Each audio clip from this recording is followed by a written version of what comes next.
Hello, beautiful people, and welcome to another Health Bite. Now, today I thought I'd share some insights, some secrets from the blue zones. In case you're wondering just what are the blue zones, well, there's 5 of them, zones around the world or regions where the folk living within these zones live quite considerably longer, on average 10 years longer than other areas of the world. And most importantly to us, they live with greater quality of life. They live more healthily.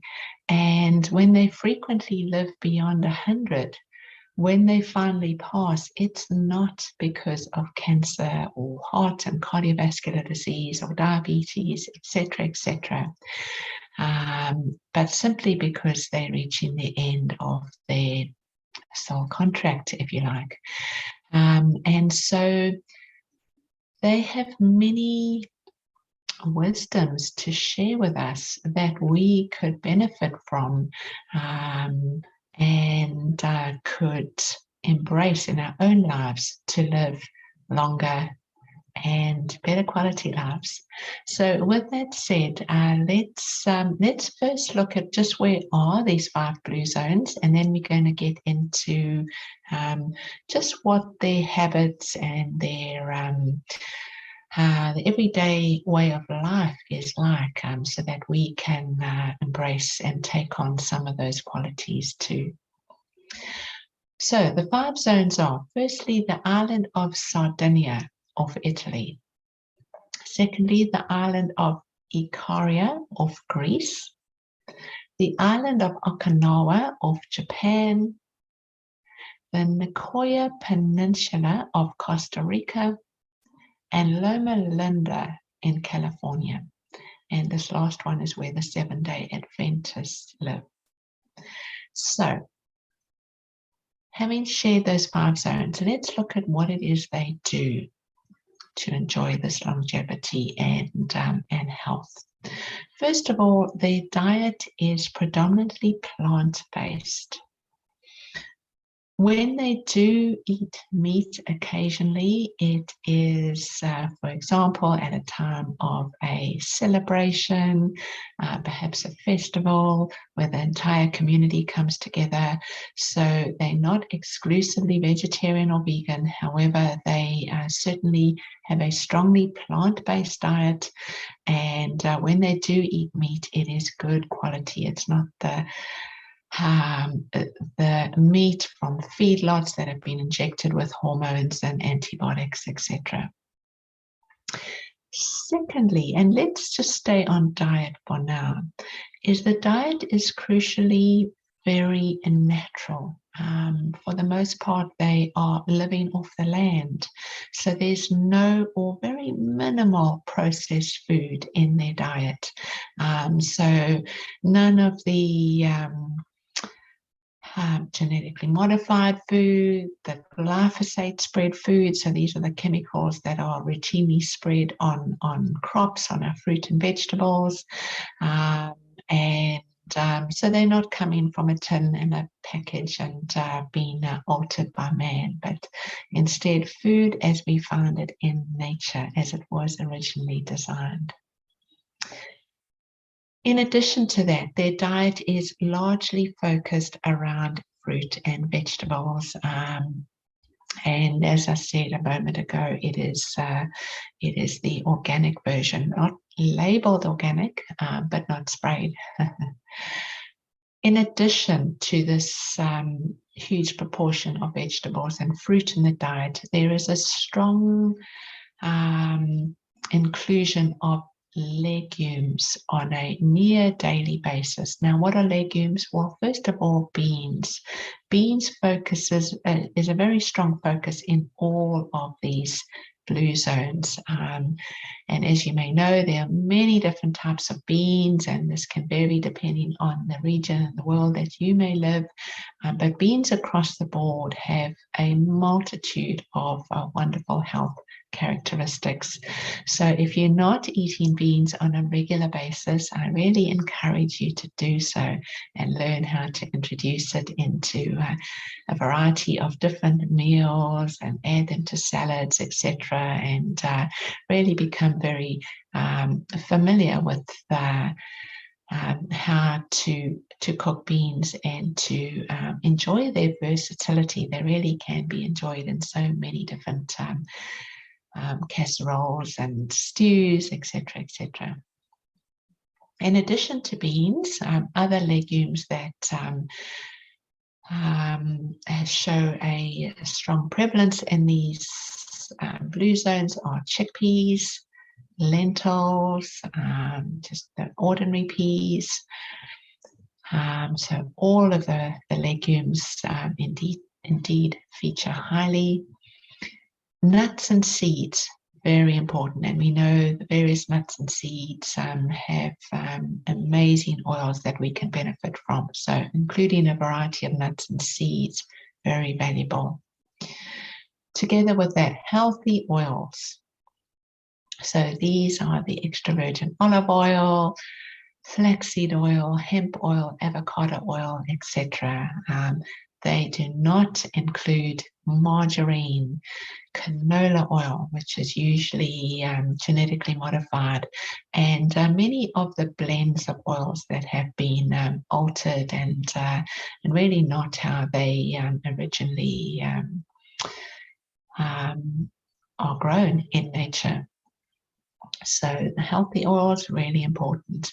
Whole grain bread features frequently for those who love your bread, but it is not the refined white bread, heavily processed bread that contains soy flour.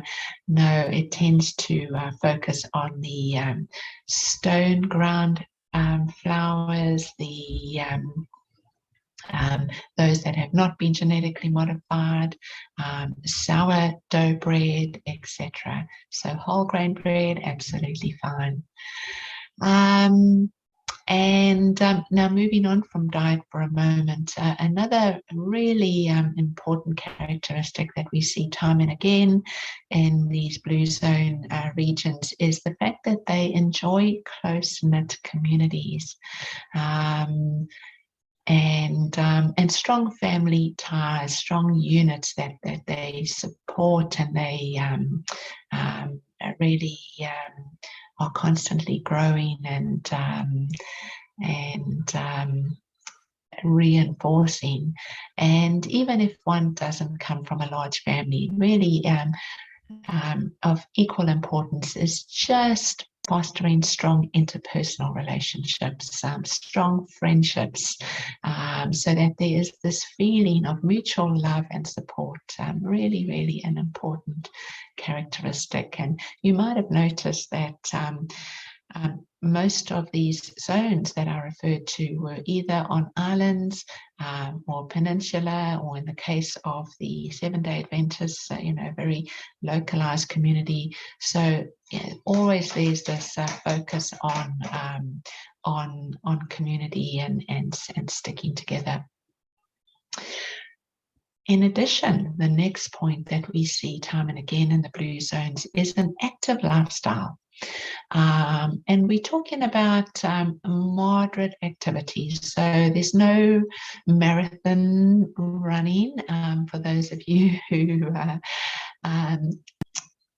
don't enjoy excessive exercise. You'll be delighted to hear that extreme exercise is actually not part of what the blue zone folk follow. In fact, it can be argued that extreme exercise is actually counterproductive. However, they do walk long distances each day in most cases, and So walking is a really great activity, but also other activities that particularly you enjoy. So if something really makes your heart sing, then that is something to do, because if it makes you happy, then that's something that you can keep up over the long term. So certainly exercise that is moderate and regular and enjoyable is something to put some focus on. In addition to that, they also frequently adopt a midday nap. So this is something you may want to include in your day if you can do so. Perhaps then allowing you to wake up earlier so that you can then enjoy a midday nap, particularly if you live in a hot part of the country, and pushing through that hot part of the day can be really quite stressful for the body. Well, enjoy a midday nap, because certainly the blue zones frequently do so.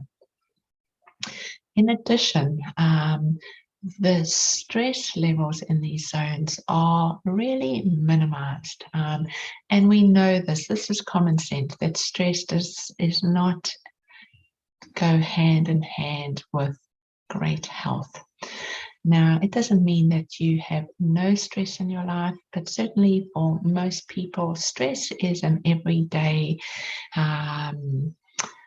part of their existence that they simply have accepted as normal. But it is not normal, and it is very, very erosive to the immune system and to the well-being.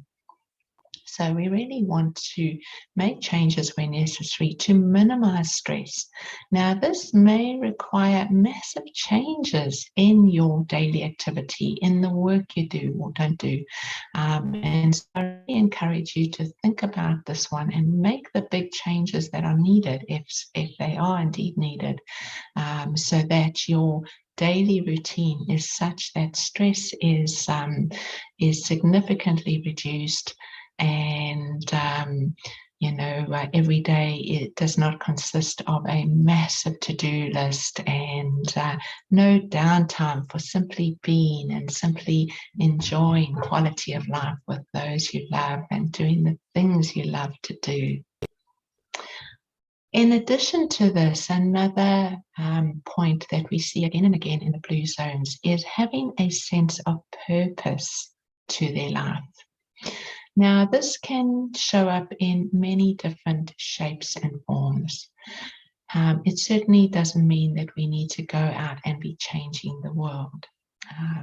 Our sense of purpose can be about looking after those in our family, our loved ones, those in our community, doing the things that really speak to us and we inspire to do. These are things that really lift our spirits, and with that, our entire level of health.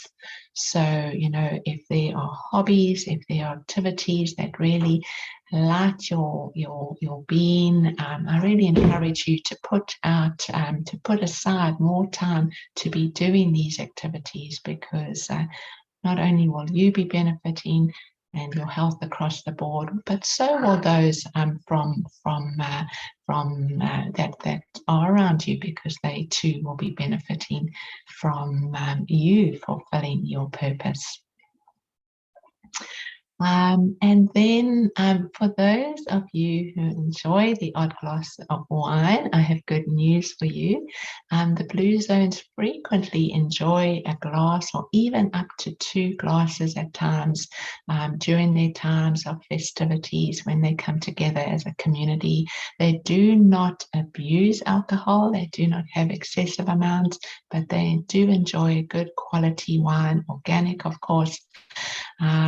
And it all goes hand in hand with just simply celebrating the joy of being alive and celebrating being together. So a moderate wine consumption is fine.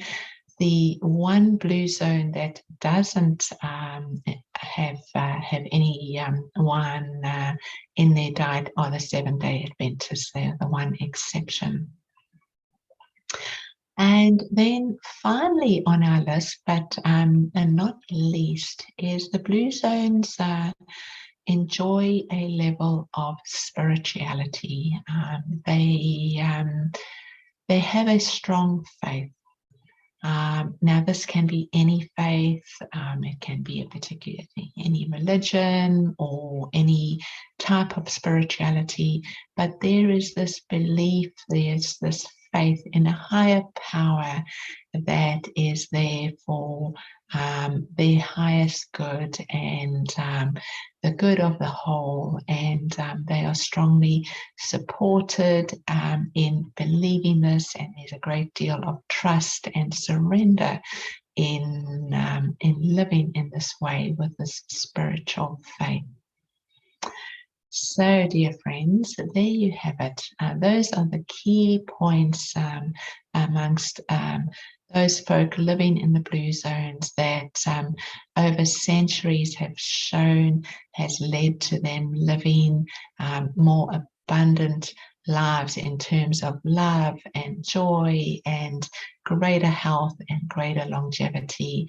So I really encourage you to think about this list, to embrace whatever you may not be embracing at this point, or taking it up to another level, knowing that these points really work for the blue zones, and so they can work for you too. And what a great way to be living.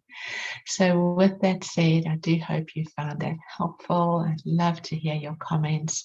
And until next time, sending you so much love.